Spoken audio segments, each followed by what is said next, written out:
के प्रायोजक हैं गोल्डी मसाले। नमस्कार, मैं हूं आरिश अजहर आपके साथ। आज के मुद्दे में आपका स्वागत है। यूपी के सियासी घमासान यानी विधानसभा चुनाव में थोड़ा समय है, लेकिन सियासी पारा बहुत गर्मा गया है। योगी सरकार के 4.5 साल पूरा हो गए। सीएम योगी ने हर तबके के लिए पूरी निष्ठा के साथ काम किया और किए गए वादों को पूरा भी किया, लेकिन माननीय है कि कुछ बोल ही दे रहे हैं। बोलिए, खुलकर बोलिए, किसी को दिक्कत नहीं है, लेकिन थोड़ा संभल कर, क्योंकि चुनावी मौसम में कभी कभी बयानबाजी भारी पड़ जाती है। इसी पर है हमारा खास कार्यक्रम माननीय जुबान संभाल के। उतारने से कोई बड़ा बन जाता है तो राखी सावंत यही धंधा कर रहे हैं, सरकार को बदनाम कर रहे हैं। इस सोच से, इस मानसिकता के साथ बैठे हैं कि हमें जबरदस्ती ट्रोल करना है, तो ट्रोल बहुत लोगों का बहुत चीजों पर हो सकता है। आप लोग गलत फहमी है, ब्यूरोक्रेसी कुछ नहीं होती, चप्पल उठाने वाली होती है। कि तब जब पड़ता है तो लोग डॉक्टर के पास जाते हैं।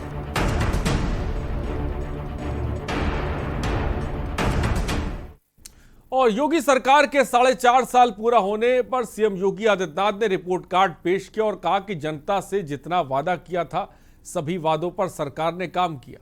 सभी को साथ लेकर चले, बिना किसी भेदभाव के। सरकार के कार्यों को जन जन तक पहुंचाने के लिए तकरीबन सभी मंत्रियों ने अपनी उपलब्धि भी गिनाई, लेकिन कुछ माननीय इतने गुस्से हो गए कि बोलते बोलते ही उनकी जबान फिसल गई। रिपोर्ट देखिए।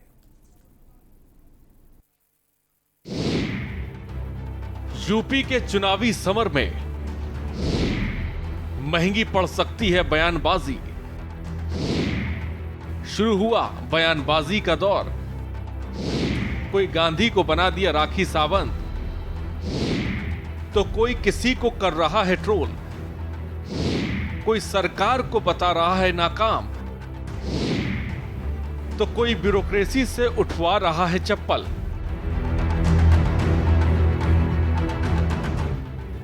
माननीय जुबान संभाल के। यूपी में योगी सरकार के कार्यकाल के 4.5 साल पूरा हो गए और उन्होंने अपने कार्यकाल का पूरा लेखा जोखा भी पेश किया। साथ ही साथ उन्होंने कहा कि जो वादा किया था उसे पूरा किया। उन्होंने कहा कि सरकार बिना भेदभाव के हर तबके के लोगों के लिए काम किया। गरीब किसानों से लेकर बेरोजगार युवाओं की सरकार ने भरपूर सहायता की। यही तो सुशासन है, जहां पर गांव के लिए, गरीब के लिए, किसान के लिए, नौजवान के लिए, महिलाओं के लिए शासन की योजनाओं का लाभ देना, उनके मन में शासन प्रशासन के प्रति एक विश्वास जागृत करना और उन्हें शासन की योजनाओं के साथ जोड़ करके प्रदेश को सर्वांगीण विकास के पथ पर अग्रसर करने की दिशा में आगे बढ़ा देना।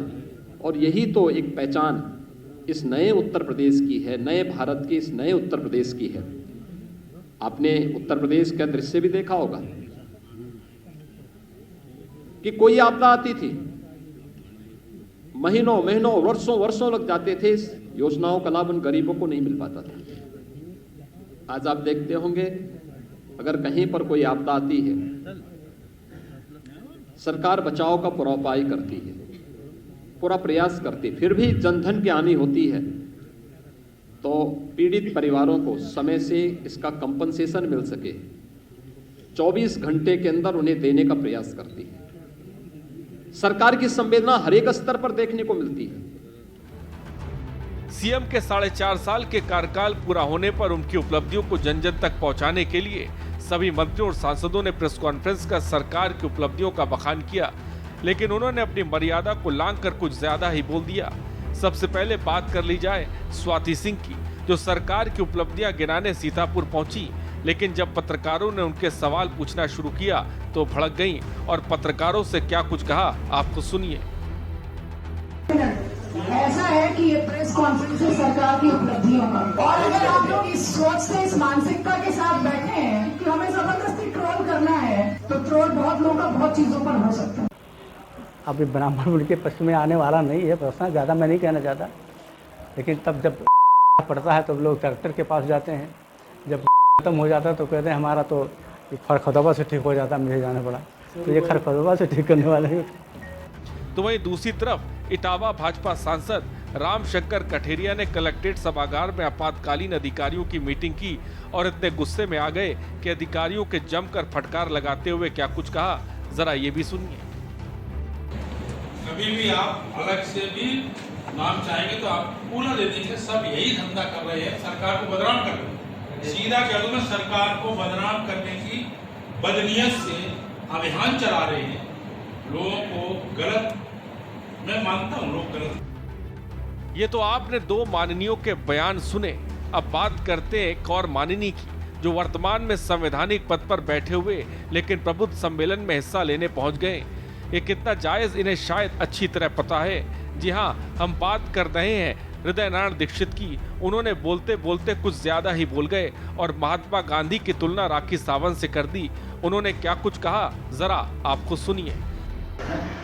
इतने घर से कोई प्रबुद्ध नहीं है।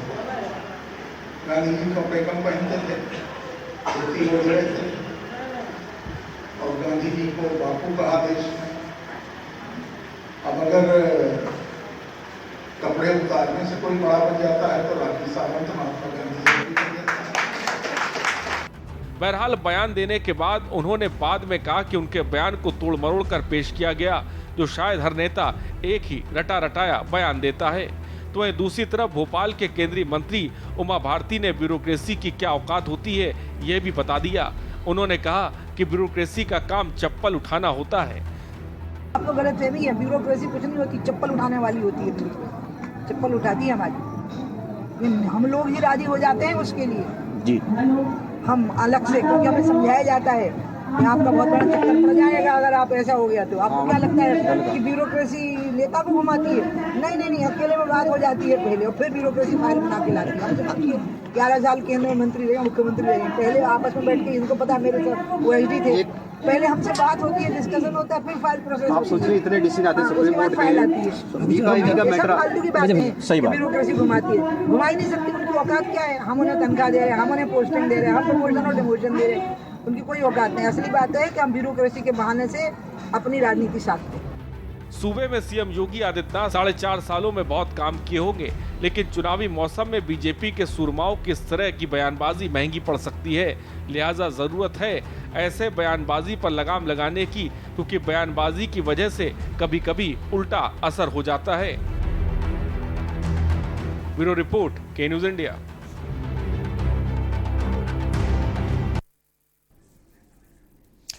तो एक तरफ मुख्यमंत्री योगी आदित्यनाथ अपने 4.5 साल का रिपोर्ट कार्ड उन्होंने पेश किया, वो भी तस्वीरें हमने आपको दिखाई। एक तरफ ये तस्वीरें हैं जहां पर मान्यों की जबानें फिसल रही हैं। कोई गांधी की तुलना राखी सावंत से कर रहा है, कोई ब्यूरोक्रेसी को चप्पलों से नवाज रहा है, कोई अधिकारियों और अफसरों पर गुस्सा जाहिर कर रहा है, और कोई खासकर जैसा कि आपने देखा कि जब मीडिया सवाल कर रही है तो मीडिया से कहा जा रहा है कि भाई आप यहाँ पर आए हैं तो ऐसा मत कुछ कहिए ना तो आप भी ट्रोल हो जाएंगे। तो तमाम तरीके की बयानबाजी चल रही है। आपको एक बयान याद होगा जो आजम खान ने दिया था भरी महफिल में कि ये तो तनख्वाही होते हैं अफसरों को लेकर, ये बयान, ये गुरूर था। और आजम खान इस वक्त कहाँ है ये आप बखूबी जानते हैं। लेकिन अब जब योगी आदित्यनाथ, मुख्यमंत्री योगी आदित्यनाथ अपने कार्यकाल को के बारे में साफ तौर पे बता रहे हैं, तो उन्हीं की पार्टी के जो माननीय हैं उनकी जबान किस तरह से फिसल रही है, इसको भी लेकर सोचने और समझने की जरूरत है। तो फिलहाल इसी पर आज हम बात करेंगे, इसी पर हम आज चर्चा करेंगे। गेस्ट हमारे साथ जुड़ रहे हैं, उनसे आपका सबसे पहले हम तारुफ कराना चाहते हैं। अभिषेक वाजपेयी कांग्रेस नेता है, इस वक्त हमारे साथ जुड़ गए। अभिषेक जी बहुत बहुत स्वागत है आपका। अशोक भारती बीजेपी नेता इस वक्त हमारे साथ जुड़ गए हैं, बहुत बहुत स्वागत है अशोक जी आपका। शशांक यादव बीजेपी नेता इस वक्त हमारे साथ जुड़ गए, बहुत बहुत स्वागत है। वंशराज, माफ कीजिएगा, समाजवादी पार्टी से शशांक यादव जी जुड़ गए हैं, बहुत बहुत स्वागत है आपका। वंशराज दुबे जी आम आदमी पार्टी से हमारे साथ जुड़ गए, आपका ही बहुत बहुत स्वागत है। और सीपी पांडे संविधान विशेषज्ञ है, वो भी इस वक्त हमारे साथ जुड़ गए, तो आपका भी बहुत बहुत स्वागत, आप सबों का बहुत बहुत स्वागत है। आगाज करते हैं सबसे पहले सीधे अशोक भारती जो कि बीजेपी प्रवक्ता इस वक्त हमारे साथ है। अशोक भारती जी, मेरी अगर आवाज़ तक आप तक पहुँच रही है, मुख्यमंत्री योगी आदित्यनाथ ने हमने देखा कि 4.5 साल का जो अपना रिपोर्ट कार्ड पेश किया उसमें तमाम बातें कही, लेकिन अचानक ये माननीय को क्या हो गया। उमा भारती अफसरों को चप्पल से नवाजने लगी, स्वाति सिंह जो है मीडिया के सवालों से कतराने लगी, रामशंकर कठेरिया की बात करें वो भी जबान उनकी फिसल रही है। आखिर आपकी पार्टी के तमाम माननीयों को ये क्या हो गया है? भारतीय जनता पार्टी की सरकार, हम्म, उसके नेता और ब्यूरोक्रेट्स, ये सब एक टीम है जो मिलकर उत्तर प्रदेश के विकास के लिए काम कर रही है। हम्म, हमारे सारे मंत्री माननीय योगी आदित्यनाथ जी के नेतृत्व में और सारे नेता और ब्यूरोक्रेट्स, ये सब टीम वर्क के साथ काम करते हैं। किन परिस्थितियों में ये बातें हुई हैं मेरी उसकी जानकारी नहीं है, इसलिए मैं अभी इस संबंध में कोई बात, और आपके बात करने के साथ साथ मैं उसमें बात भी करूंगा, जानकारी भी करता हूँ। नहीं, अगर आपको जानकारी नहीं है तो मैं बयान पढ़ के आपको बता दूं। उमा भारती ने बयान दिया है। उनका कहना है, भोपाल में वो थी, उन्होंने साफ तौर पे कहा कि भाई, उन्होंने कहा कि ब्यूरोक्रेसी का काम चप्पल उठाना होता है। चप्पलों से वो ब्यूरोक्रेसी को जो है साफ तौर पे नवाज रही हैं। क्या ये बयान आपको ठीक लगता है? हमने अभी रिपोर्ट में भी दिखाया है जहां पर उमा भारती कह रही हैं। ये बयान कैसे, उन्होंने क्या कहा, मीडिया ने क्या बताया, मैं ये नहीं कह रहा कि मीडिया ने उसको अलग बताया होगा, लेकिन माननीय उमा भारती तो बहुत वरिष्ठ नेता हैं, वो हम सबको उन्होंने राजनीति करना सिखाया है। क्या परिस्थितियां रही होंगी मैं कह नहीं सकता इस बार। लेकिन हृदय नारायण दीक्षित जी वो गांधी की तुलना राखी सावंत से कर रहे हैं। भाई, राखी सावंत भी तो हमारे देश की बेटी है। जी जी, इसको लेकर क्या कहेंगे अशोक भारती जी? क्या आप भी स्वाति सिंह से जब मीडिया ने सवाल किया था तो वो बचती नजर आ रही थी? क्या आपका कुछ ना कहना, मैं समझूं कि आप सवालों से बचते नजर आ रहे हैं? मैं सवालों से बचता नजर नहीं आ रहा, लेकिन उन क्या परिस्थितियां रही और किन परिस्थितियों में ये बयानबाजी हुई या अपना व्यू नेता लगा, ये उनका व्यक्तिगत विचार भी हो सकता है। पार्टी का दृष्टिकोण तो ये नहीं होगा। यही बात, ये कैसा व्यक्तिगत विचार है? आप तो कहते हैं कि भाई अनुशासन वाली पार्टी है, हमारे यहाँ ऐसी बातें नहीं की जा सकती। जब ब्यूरोक्रेसी को तनख्वाहिया कहा जा रहा है, उसकी काबिलियत की जगह अगर उमा भारती ये कहे कि हम उन्हें तनख्वाह देते हैं, हम उन्हें पद देते हैं, हम उन्हें ये देते हैं, हम उन्हें वो देते हैं, भाई वो अधिकारी अगर बना है तो सर काबिलियत के दम पे बना है ना। उत्तर प्रदेश के संबंध में मैं भारतीय जनता पार्टी के प्रतिनिधि के नाते ये कह सकता हूं कि पूरे ब्यूरोक्रेट्स की टीम अपने संपूर्ण ऊर्जा का उपयोग करते हुए नए उत्तर प्रदेश के निर्माण में सहयोग कर रही है, और भारतीय जनता पार्टी का यही लक्ष्य है कि हम उत्तम प्रदेश बनाएं। ठीक है, आपकी बात आ गई। हमारे साथ शशांक यादव जी, समाजवादी पार्टी प्रवक्ता है। शशांक यादव जी, बीजेपी के तमाम नेता जिस तरह से उनके बयान सामने आ रहे हैं उसको लेकर समाजवादी पार्टी का क्या कहना है? लेकिन ये भूलने की जरूरत नहीं, हमने आजम खां का वो बयान भी सुना था जहां पर वो भरे मजमे में कह रहे थे कि डीएम तो तनख्वाहिये होते हैं। नहीं, तनख्वाहिया अगर दोनों बातें आपने पूछ ली है तो अलग अलग बात करनी पड़ेगी। जो आजम साहब का बयान है, तनख्वाहिया तो तनख्वाह से है। हाँ, आप अलग अलग बात करिए, लेकिन बेशक सही बात करिए। वो तनख्वाह से है। तनख्वाहिया जो वहां पर उन्होंने जो तंज कसा था वहां पर कोई, और इसमें कोई गलत बात भी नहीं है, क्योंकि सरकारी कर्मचारी जितने भी हैं वो तनख्वाह पे ही काम करते हैं। लेकिन कोई भी उनकी काबिलियत को लेके या कोई भी उनकी मंशा को लेके वो बयान नहीं था, अगर आप पूरा बयान पढ़ लेंगे। और जो ये बयान आ रहे हैं, ये बयान पूरी तरीके से अटर कंफ्यूजन में और अटर फ्रस्ट्रेशन के बयान है। चाहे वो उमा जी का बयान है कि वो चप्पल उठाने का काम करती है, एक तरफ उमा भारती जी का बयान है, फिर रमाशंकर कठेरिया जी का बयान है जो कह रहे हैं कि अफसर जो है काम कोई नहीं करते हैं, और उमा जी कह रही है कि अफसर वही काम करते हैं जो हम चाहते हैं। एक ही दिन में दो बयान है, दोनों वरिष्ठ नेता है, सांसद के पद पर है। लेकिन इसके अतिरिक्त एक बहुत महत्वपूर्ण बात आपसे मैं कहना चाहता हूं। मैंने पहली बार ये देखा कि मुख्यमंत्री कार्यालय से जिस प्रेस कॉन्फ्रेंसेस की आप बात कर रहे हैं, वहां पर मुख्यमंत्री कार्यालय से ये एक जो लेटर चला उसमें लिखा है कि निम्न महानुभावों को मुख्यमंत्री कार्यालय से ये निर्देश है कि वो प्रेस कॉन्फ्रेंस करें, और वो जो महानुभाव है सब केंद्रीय मंत्री हैं। मैंने अपने इतने राजनीतिक जीवन में कभी ये नहीं देखा कि जो विधान सभा से या मुख्यमंत्री कार्यालय से सांसदों को इस प्रकार का कोई निर्देश शब्द का इस्तेमाल किया जाए। वो प्रधानमंत्री का ऑफिस तो दे सकता था, वो एक अलग चीज है, लेकिन जो मूल बहस जिस बात पर है, बयानों पर, हृदय नारायण दीक्षित जी एक बहुत पुराने कहना चाहिए कि वो विधायी कार्यों से जुड़े हुए हैं, स्पीकर साहब है, माननीय है, संसदीय पद पर है, लेकिन जिस तरीके जो शब्द आपने सुनाए हैं कि टांगे खोलकर कोई भी अगर नेता हो या प्रबुद्ध हो जाए तो राखी सावंत हो जाएगी, ये निश्चित रूप से मतलब ना तो कोई तुलना का औचित्य है, और मुझे सिर्फ ये लग रहा है कि या तो ये खबर बनाने के लिए या अपने शीर्ष नेतृत्व को उनके नजर में आने के लिए ये बयान दिए गए हैं। तो इन बयानों को कभी भी जस्टिफाई नहीं किया जा सकता है। ब्यूरोक्रेसी को लेके बयान एक अलग मुद्दा, और राष्ट्रीय जो राष्ट्रपिता महात्मा गांधी को लेके जो राखी सावंत से तुलना की है, तो मैं तो सिर्फ इसको ये कह सकता हूं कि मैं खुद शर्मिंदा हूं। मैं दूसरों की बात क्या कहूं कि मैं ये सुन के ही शर्मिंदा हूं कि कोई संसदीय व्यक्ति महात्मा गांधी की तुलना जो है वो राखी सावंत से कर सकता है। मुझे तो इतना ही कहना है। हमारे साथ अभिषेक वाजपेयी कांग्रेस प्रवक्ता भी जुड़े। अभिषेक वाजपेयी जी, आपका क्या कहना है?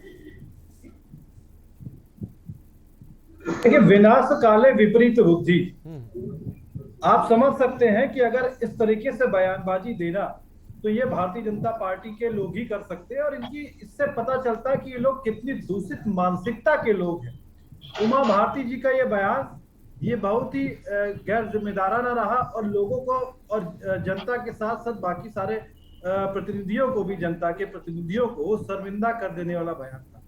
आप किसी भी व्यक्ति को तनखैया के साथ साथ जूते चप्पलों की बात करेंगे, साफ कराने उठाने की बात करेंगे, मतलब इससे आपकी मानसिकता का पता चलता है कि आप लोगों को, अधिकारियों को कुछ समझते नहीं है, नंबर एक बात। और नंबर दूसरी चीज, एक माननीय जो उत्तर प्रदेश विधानसभा का अध्यक्ष हो, एक बड़े जिम्मेदार पद पे बैठने के बाद उस तरीके से राखी सावंत जी से उनका आकलन करना महात्मा गांधी जी का, क्या आप क्या कहना चाहते हैं? एक महिला के लिए आपका क्या सम्मान है, ये इससे पता चलता है।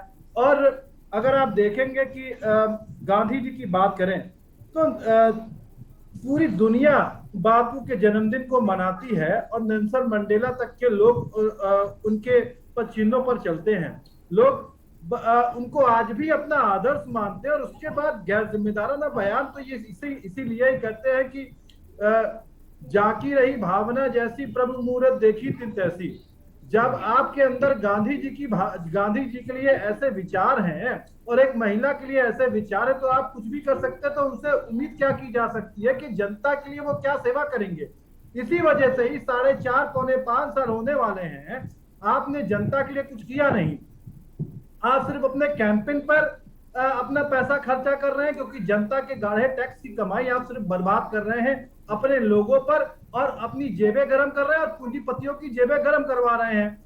उदाहरण के तौर पर मैं आपको बता दूं, आज के ही पेपर में दिया हुआ है कि कैसे भंडारण के लिए कृषि विभाग में और कई जगह पे कितने घोटाले हुए। नंबर एक बात। नंबर दूसरी चीज, प्राथमिक सेवाओं की अगर आप बात करेंगे तो वहां पे भी किस तरीके से घोटाले हुए, आज भी पेपरों में छपा हुआ है, किसी से छिपा नहीं हुआ है। आप गोलोकवासी जो हो जाते हैं कोरोना काल में, जिन्होंने गर्व के साथ लोगों की सेवाएं की, उन लोगों की गोलोकवासियों के हकों को आप डकारने का काम करते हैं।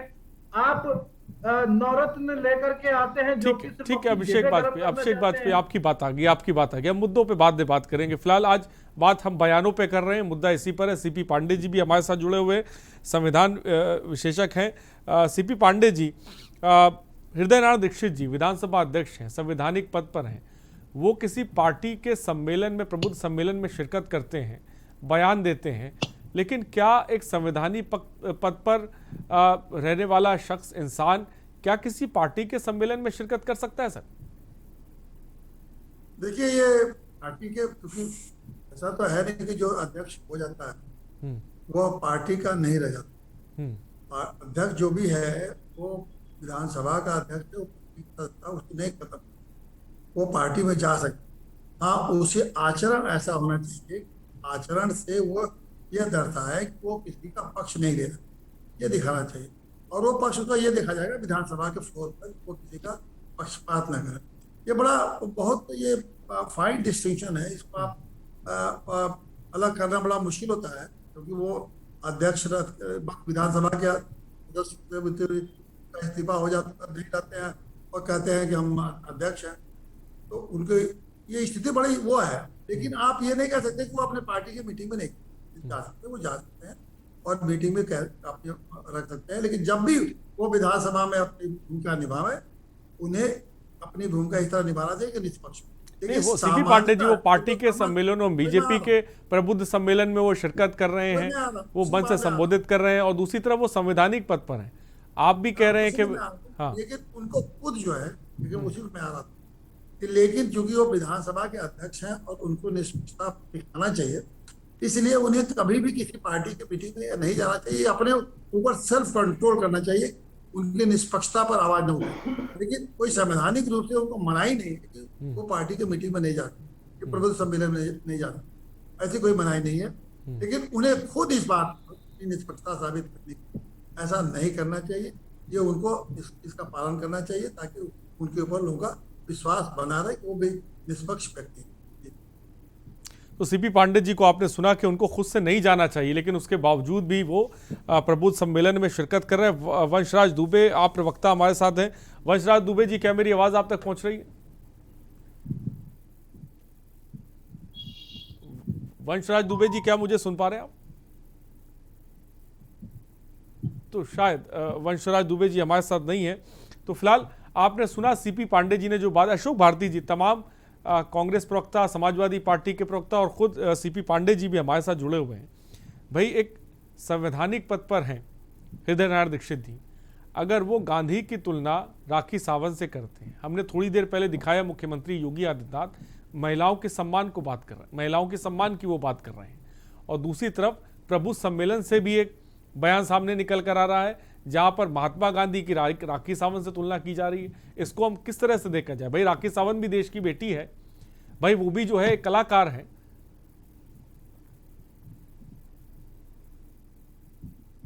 अशोक भारती जी। भारतीय जनता पार्टी, हाँ बोलिए, आपकी आवाज आ रही है अशोक भारती जी। माननीय मोदी जी ने तो गांधी जी के सम्मान में स्वच्छ भारत अभियान शुरू किया। भारतीय जनता पार्टी की जो पंचनिष्ठाएं हैं उसमें भी गांधीवादी समाजवाद का चर्चा आती है। उन एक निष्ठाओं में हम गांधीवादी समाजवाद की बात भी करते हैं।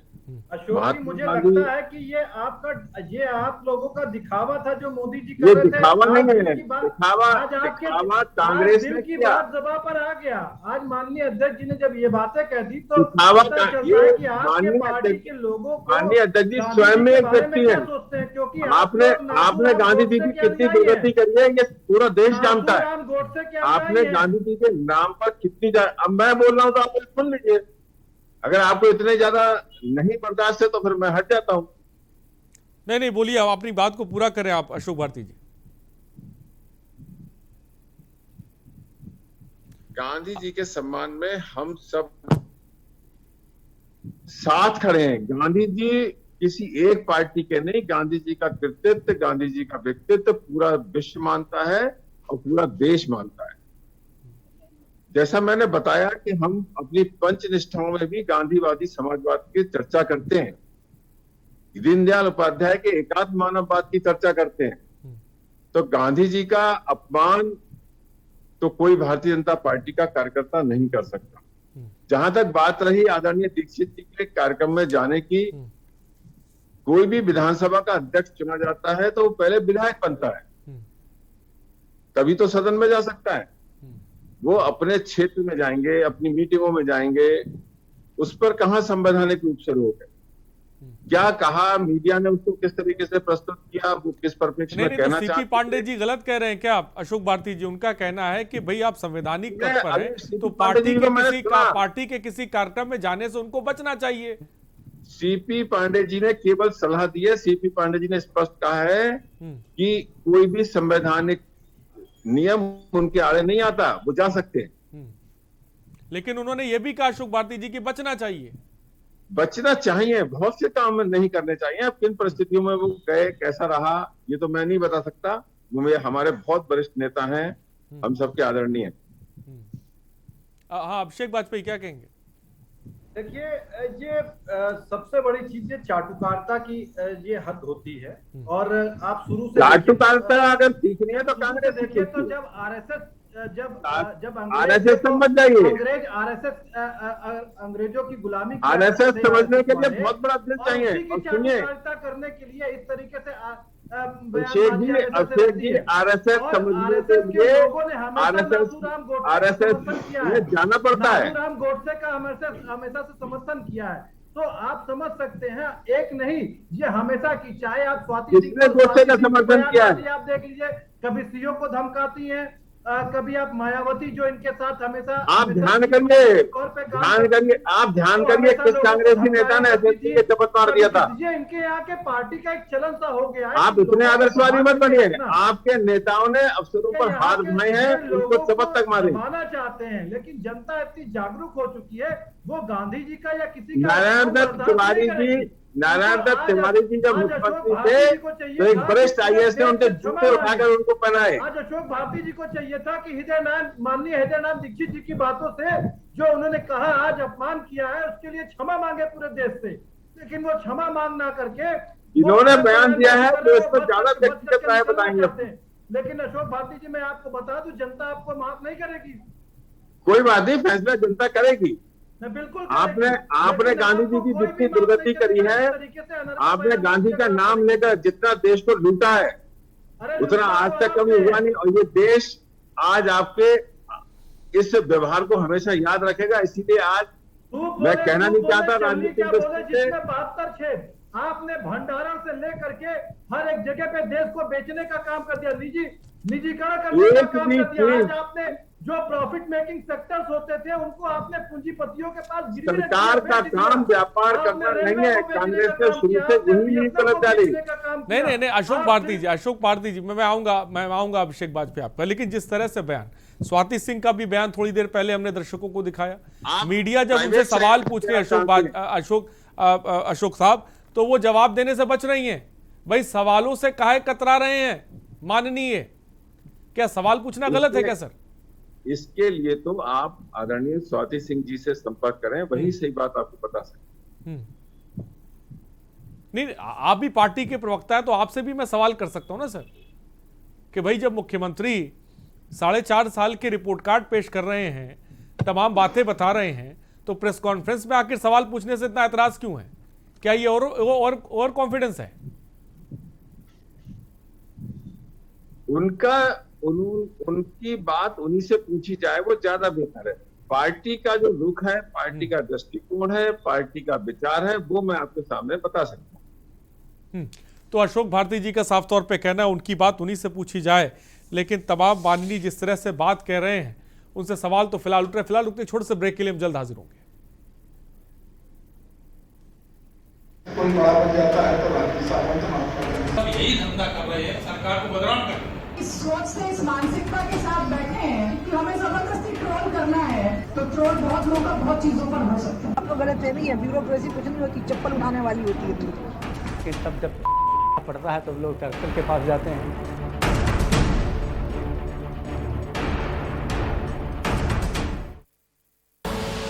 आप देख रहे हैं के न्यूज, खबरों का सारथी।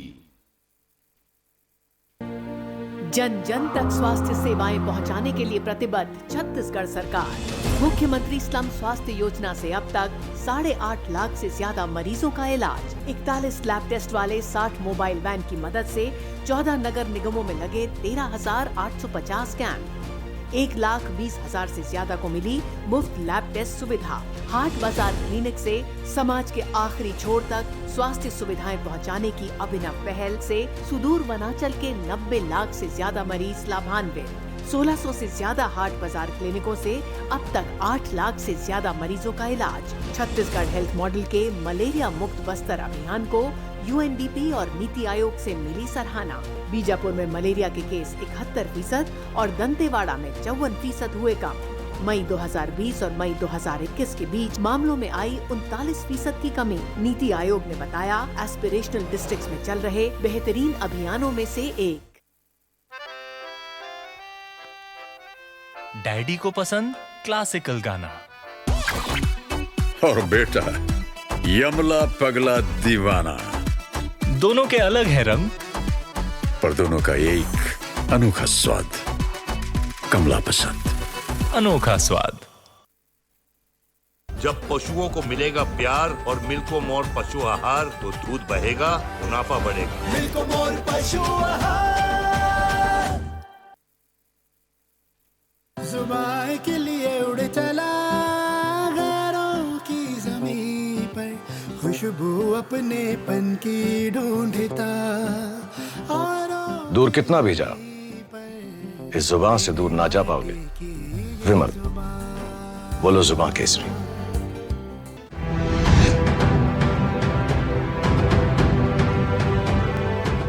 करें अपने जीवन को कृतार्थ, सुने श्रीमद् भागवत कथा रोज प्रातः 6 बजे मेरे साथ सिर्फ के न्यूज इंडिया।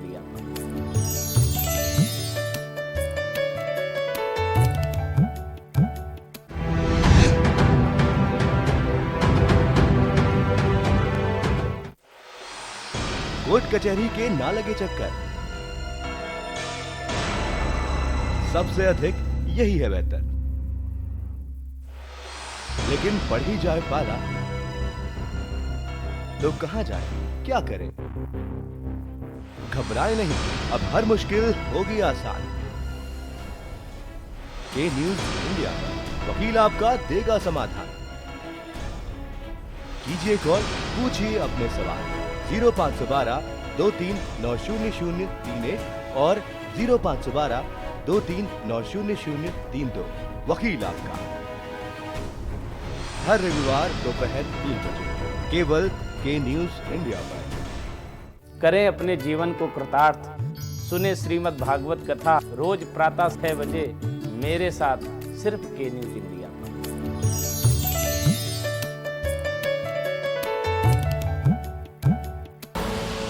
आप देख रहे हैं के न्यूज, खबरों का सारथी। उतारने से कोई बड़ा बन जाता है तो राखी सावंत माफ कर देंगे। सब यही धंधा कर रहे हैं, सरकार को बदनाम कर रहे हैं। इस सोच से, इस मानसिकता के साथ बैठे हैं कि हमें जबरदस्ती ट्रोल करना है, तो ट्रोल बहुत लोगों का बहुत चीजों पर हो सकता है। अब तो गलत फहमी है, ब्यूरोक्रेसी कुछ नहीं होती, चप्पल उठाने वाली होती है। कि तब जब पड़ता है तो लोग डॉक्टर के पास जाते हैं।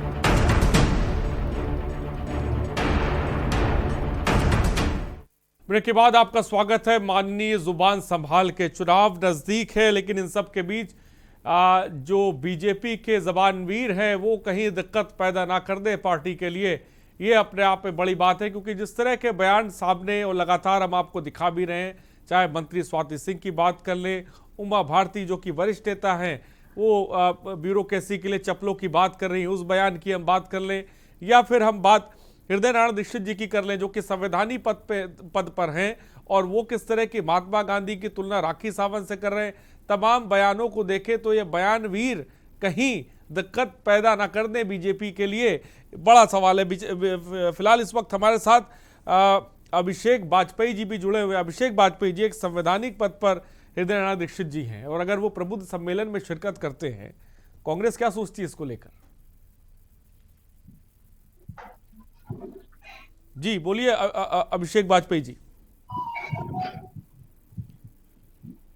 अभिषेक वाजपेयी जी, मेरी आवाज आप तक पहुंच रही है? जी हाँ अभिषेक वाजपेयी जी बोले, अगर मुझे सुन पा रहे हैं आप। क्या अपना प्रश्न एक बार पुनः दोहरा देंगे? नहीं,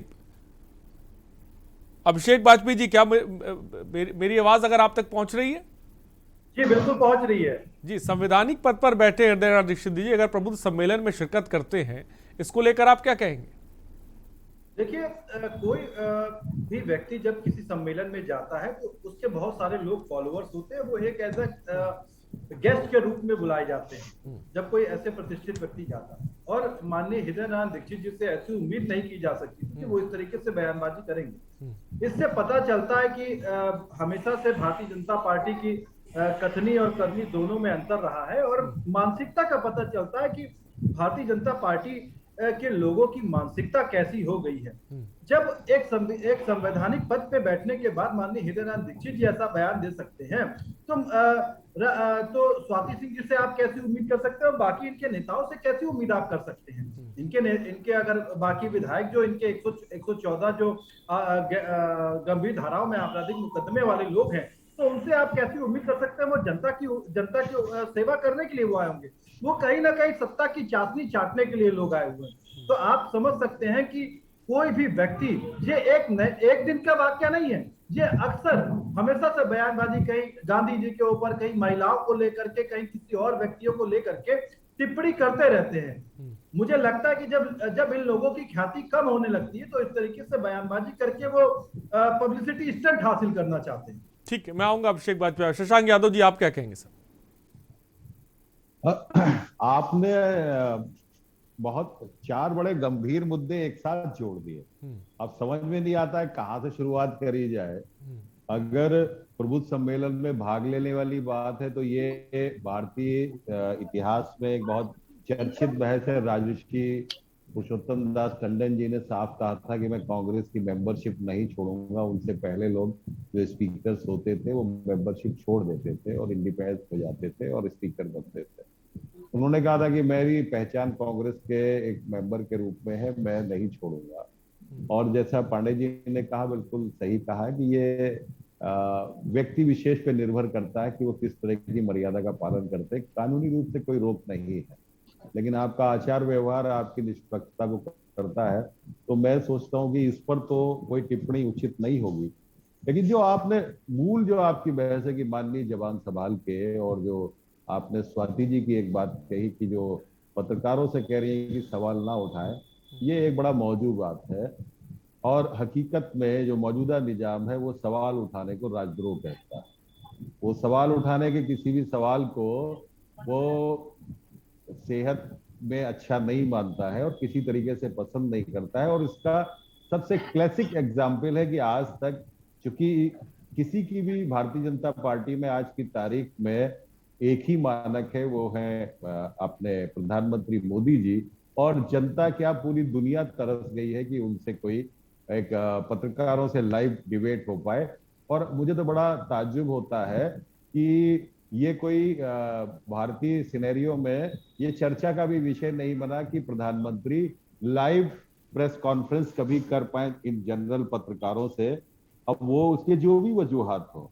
और दूसरी तरफ योगी जी जो प्रदेश के सूबे के मुखिया है, उनकी भी जो भाषा रही है कि ठोक देंगे या इस तरह के जो एग्रेसिव टोन में उनकी बात रही है, वो कभी डेमोक्रेटिक सेटअप में नहीं रही है। उनको अच्छा लगता होगा, उनकी ऑडियंस को, उनके वोटरशिप को अच्छी लगती होगी ये भाषा, लेकिन वो भाषा कभी भी संसदीय मानकों पे कोई बहुत शिष्ट भाषा नहीं। जो आप हृदय दीक्षित जी के गांधी लिखे हुए उनके बहुत अच्छे अच्छे आर्टिकल है गांधी जी पे, और मुझे तो तभी तो मैंने कहा कि मैं इस पर बिल्कुल कुछ कहने की स्थिति में नहीं हूँ। हृदय नारायण दीक्षित जी ने गांधी जी पे बहुत अध्ययन किया है और बहुत से लेख उनके छपे हैं। बहुत 2 अक्टूबर के आसपास की आप पुरानी टाइमलाइन अगर आप निकालेंगे, चाहे वो दैनिक जागरण में स्थायी रूप से लिखते थे, वो अमर उजाला में लिखते थे, वो हिंदुस्तान में उनके आर्टिकल छपे हैं और गांधी जी पे एक बहुत अच्छा उनका अध्ययन है।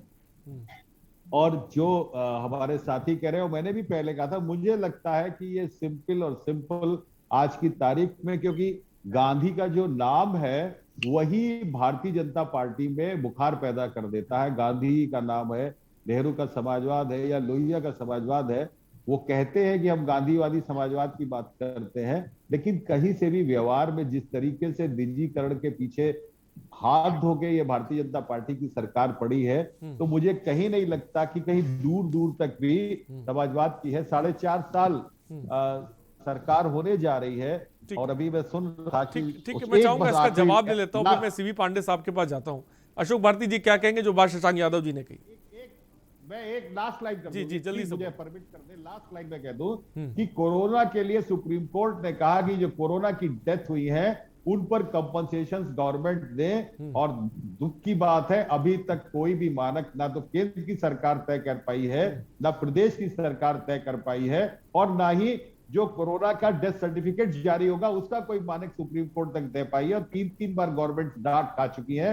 ये सबसे बड़ी संवेदनहीनता साबित करती है केंद्र की और प्रदेश की सरकार की। ठीक है, शशांक यादव जी, अशोक भारती जी, शशांक यादव जी ने जो सवाल किए, भाई बड़े बड़े नेता तो मीडिया के सामने प्रेस कॉन्फ्रेंस नहीं करते हैं, लेकिन जो छोटे माननीय हैं उनसे सवाल पूछे जाएं तो वो बिगड़ने लग जाते हैं। क्या कहेंगे शशांक यादव जी के सवाल का जवाब दें। शशांक जी ने जो दोनों तीनों बातें कही हैं, मैं आखिरी बात से शुरू करता हूँ, कोरोना की बात। जब कोरोना जैसी विश्वव्यापी बीमारी ने इस भारत को प्रताड़ित करना, उसके निवासियों को प्रताड़ित करना शुरू करा, तो केवल भारतीय जनता पार्टी के कार्यकर्ता और नेता ही उसमें मदद करने के लिए निकले। मैं आदरणीय बहुत सम्मान के साथ आदरणीय शशांक जी से कहना चाहूंगा, सपा का एक भी कार्यकर्ता, एक भी नेता क्या जनता के बीच में गया? क्या उन्होंने कहीं? अपनी बात बता रहा हूँ अशोक जी, मैं आपसे कह रहा हूँ, मैं तथ्यों आंकड़ों के आधार पे, बिल्कुल व्यक्तिगत मैं भी आंकड़ों पे मैं कह रहा हूँ, एक भी समाजवादी का नेता जनता के बीच में नहीं गया। भारतीय जनता पार्टी ने अपनी टैगलाइन बदली, उन्होंने कहा सेवा ही संगठन है। एक एक कार्यकर्ता, एक एक बूथ पर हमारा लगा, हमारे ऊपर, और कोरोना की बात कहने में शर्म आनी चाहिए बाकी पार्टी के नेताओं को। कोरोना में केवल अगर काम किया तो केवल भारतीय जनता पार्टी के लोगों ने किया, और इतनी जल्दी हमने वैक्सीन बनाई, इतनी जल्दी हमने पीपी किट। अशोक भारती जी, हम कोरोना की बात आज, अशोक भारती जी, उनका सवाल सीधा सा ये है, आपने जहां तक बात की समाजवाद की, आदरणीय, समाजवाद में कहीं नहीं है कि सरकार सारी फैक्ट्रियां चलाएगी, निजीकरण नहीं होगा, ऐसा बिल्कुल भी नहीं है। आप अपने तरीके से समाजवाद को डिफाइन मत करिए। लोहिया जी का समाजवाद था सब में बांटना, और समाजवादी का समाजवाद है सब कुछ अपने परिवार में रखना। सरकार में थे 22 लाल बत्तियां केवल एक परिवार में थी, और आज भारतीय जनता पार्टी ने जिला पंचायत के सदस्य लड़े तो उन्होंने स्पष्ट कह दिया किसी विधायक का रिश्तेदार और भाई नहीं लड़ेगा। नहीं, अशोक भारती जी, आप तो संवैधानिक पद का भी फायदा उठा रहे हैं ना सर, उस पर भी तो बोल दीजिए। क्या ऐसा कभी हुआ है कि संवैधानिक पद के लोगों का फायदा उठाया गया अगर किया है तो भारतीय जनता पार्टी ने किया है। नहीं, संवैधानिक पद का भी तो फायदा उठा रहे हैं आप लोग। ऐसा कभी हुआ है कि संवैधानिक पद का फायदा उठाया गया हो? अशोक भारती जी, अशोक भारती जी, मेरा सवाल आप तक पहुंचा सर? अशोक भारती जी, क्या मुझे सुन पा रहे हैं आप?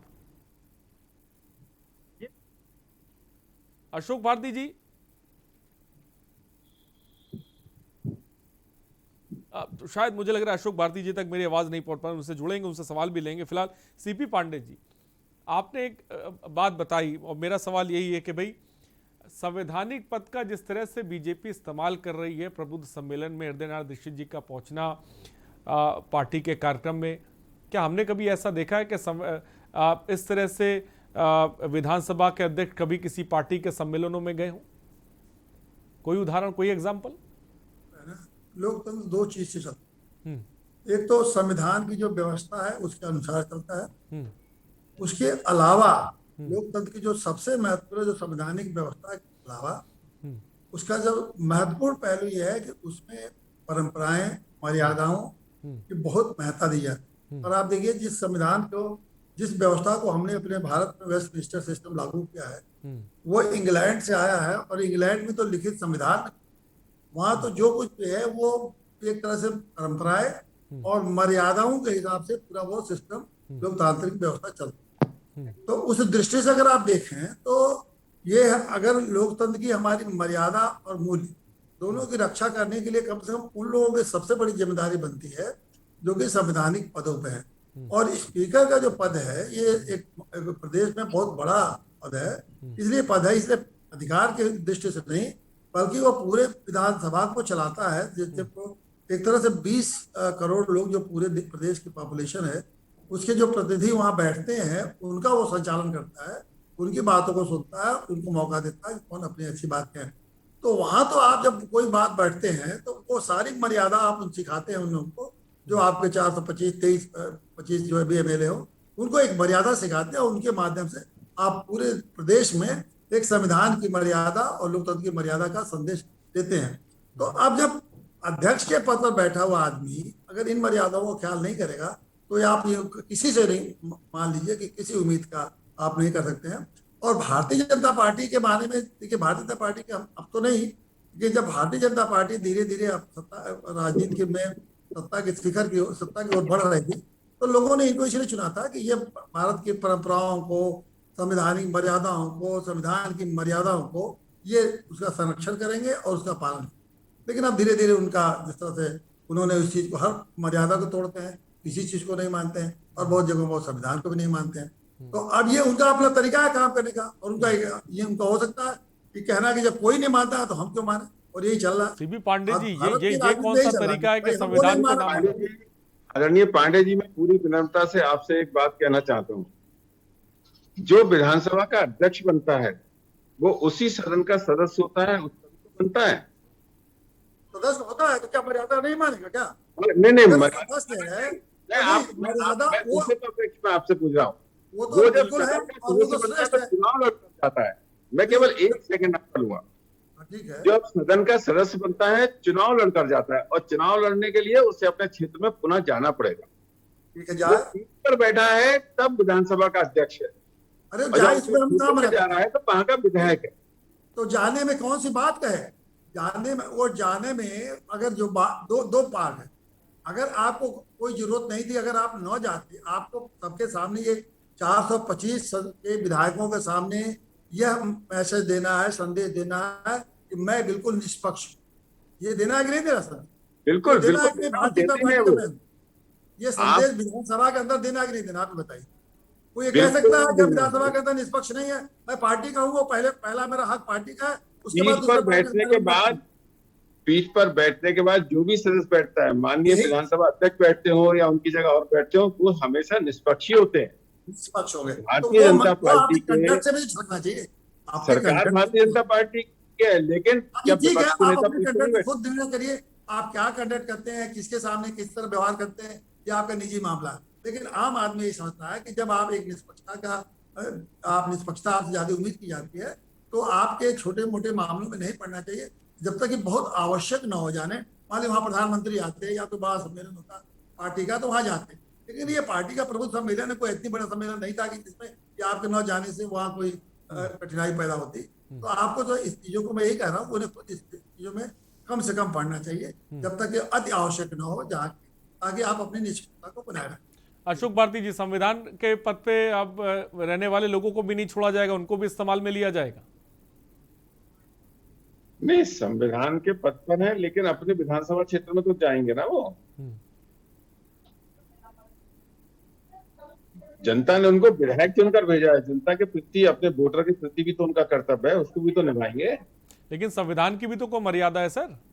पूरी संविधान की मर्यादा है। आदरणीय पांडे जी ने कहाँ कहा कि संविधान में ऐसा लिखा है कि विधानसभा अध्यक्ष किसी पार्टी के कार्यक्रम में सम्मिलित नहीं हो सकता? मेरी ज्यादा जानकारी नहीं है। आदरणीय पांडे जी बहुत विद्वान है, वो इसको ज्यादा अच्छे तरीके से डिस्क्राइब कर सकते हैं। ऐसा कहाँ लिखा अशोक भारती जी के संवैधानिक पद पे रहने वाला पार्टी के कामों में कार्यक्रमों में शिरकत कर सकता है? ये संवैधानिक रूप से रोक नहीं है। तो आप कहिएगा कि पार्टी के लिए धरना पर जाना चाहिए। पार्टी अगर धरना दे रही है, अगर आपके तर्क को मान रहे हैं, तो उनको जाके धरना भी देना चाहिए। मैं बहस में नहीं करना है पांडे जी, आप मुझसे बहुत ज्यादा विद्वान है। मैं आपका आदर के साथ, अगर ये तर्क आप भी मान लिया तो उन्हें धरना भी देना चाहिए, धरने में जाके बैठ जाना चाहिए, क्योंकि पार्टी का धरना है भाई। विधानसभा में अगर कोई लोग बैठ के धरना दे रहे हैं, कुछ कार्यकर्ता होंगे, तो चले जाना चाहिए, तो धरना में बैठ जाना चाहिए पार्टी के। अच्छी बात कही, जवाब दीजिए इसका। सत्तारूढ़ दल के व्यक्ति हैं, धरने में तो शामिल नहीं हो रहे हैं। अपनी पार्टी की विचारधारा रखने के लिए, विचार के प्रभाव को बढ़ाने के लिए प्रबुद्ध लोगों के बीच में अपनी बात रखें। उनके बयान को तोड़-मोड़ कर पेश किया गया, एज इट इज पेश कर दिया गया, इसकी मुझे जानकारी नहीं, मैं उस पर कोई कमेंट करने की स्थिति में नहीं। लेकिन अशोक भारती जी, इस तरह के जो बयान दिए जा रहे हैं, ऐसा नहीं लगता चुनाव नजदीक है, ये बयानबाजी कहीं भारी ना पड़ जाए आपको? ये तो जनता फैसला करेगी। इस देश की जनता पढ़ी लिखी कम हो सकती है, लेकिन इस देश की जनता समझदारी में विश्व में सबसे ज्यादा समझदार जनता है, और वो फैसला करेगी। मतलब आपका कहना है अशोक भारती जी, ये जो बयान दिए जा रहे हैं जनता को पसंद आएंगे? नहीं, मैंने तो ऐसा नहीं कहा। मैं कह रहा हूं जनता के पास जनता फैसला करेगी, तो इतने कॉन्फिडेंस से आप कह रहे हैं, आपको लग रहा है कि ये बयान भी जायज है, कोई दिक्कत नहीं है जहां पर वो भारतीय चप्पलों की बात करें? आप इनके बयान से इसी तरीके से अंदाजा लगा सकते हैं जनता फैसला करेगी। जब जनता फैसला करने पे आती है तो ये क्या करते हैं, लाठी डंडा कट्टा बम बारूद का इस्तेमाल करते हैं जनता के फैसलों को बदलने के लिए। समाजवादी की करने से उस फैसलों को दबाने के लिए पीछे नहीं हटते हैं ये लोग। ये ऐसी धारणा वाले लोग। मेरा निवेदन है कि जरा ये सब कहने से पहले खुद में भी झांक कर देखिए। मैं बिल्कुल झांक चुका हूँ, वो ताजा स्थिति बताती है। पंचायत चुनाव में क्या आपने किया, ताजा स्थिति दुनिया से छिपी नहीं हुई है, ये दुनिया से छिपी हुई नहीं हुई है। एक एसपी को, आपका कार्यकर्ता एक एसपी को थप्पड़ मारता है, डीएम बोलता है पत्रकारों से कि आप कैमरा बंद कर दीजिए, और कौन सी घटनाएं लेंगे? जनता के फैसले को आप बदलने के लिए किसी भी हद तक जा सकते हैं, क्योंकि आपको सत्ता की मलाई चाटनी है। आपका व्यक्तिगत विचार हो सकता है, मैं उस बहस में नहीं पढ़ना चाहता। नहीं अशोक भारती जी, मैं आपका व्यक्तिगत विचार जानना चाह रहा हूं। इस तरह के बयान को लेकर आप ये तो कह सकते हैं ना कि इस तरह के बयान कम से कम नहीं देना चाहिए, बचना चाहिए। आप तो वो भी नहीं कह रहे हैं।